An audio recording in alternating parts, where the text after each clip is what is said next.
దాన్ని humiliation feel అయ్యారేమో అని నాకు అనిపిస్తుంది. ఖచ్చితంగా అవుతారు. అదే తిరుగుబాటు అయిందేమో అనిపిస్తుంది. అవును, అట్లా ఇళ్ళ దగ్గరికి వెళ్ళి చెప్పడం అన్నట్టు. దాని బదులుగా ఓ పద్ధతి పెట్టి ఉండాల్సింది. ఎవరికైతే రావట్లేదో వాళ్ళు వచ్చి మా ఎమ్మెల్యేల దగ్గర చెప్పండి అక్కడ, లేకపోతే మీ ప్రాంతంలో ఉన్నటువంటి ఒక టీం ఏర్పాటు చేస్తాం. ఇట్లాంటిది విధానం కరెక్ట్.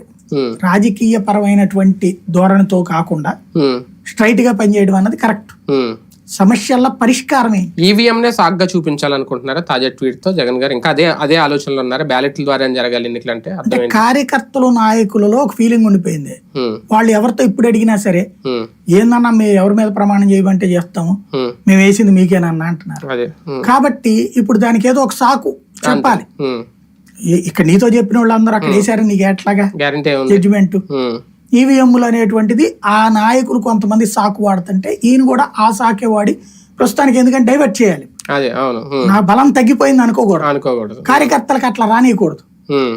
కార్యకర్తలకు అట్లా రానియకుండా ఉండటానికి ఈవీఎంల వల్లే క్రిందసారి తెలుగుదేశం వాళ్ళు వాళ్ళ సైకలాజికల్ గా వాళ్ళని ప్రిపేర్ చేయడానికి 2-3 ఏళ్ళు అదే వాడారు ఈవీఎంలు. కాబట్టి అదే ఇప్పుడు వాడతారు అనమాట. రేపు పొద్దున ఒకవేళ అందరూ కానీ హాజరు కాకపోతే అదొక డేంజర్ బెల్ అవుతుందా వైసీపీకి? ఏముంటది, ఎంతమంది హాజరయ్యారు ఎవరికి లెక్క? అంటే వాళ్ళకేం తెలుస్తుంది కదా 170 నియోజకవర్గాల నుంచి వస్తారని నేను అనుకోను. కొంతమంది ఆగిపోవచ్చు కూడా చూడాలి. అది దానివల్ల ఏం వీక్ అవ్వదు పార్టీ. ఇప్పుడు జగన్ బేసిస్ మీద నడిచే పార్టీ వెళ్ళిపోయిన వాళ్ళ వల్ల ఏమన్నా అయిందా? మళ్ళీ వచ్చిన వాళ్ళు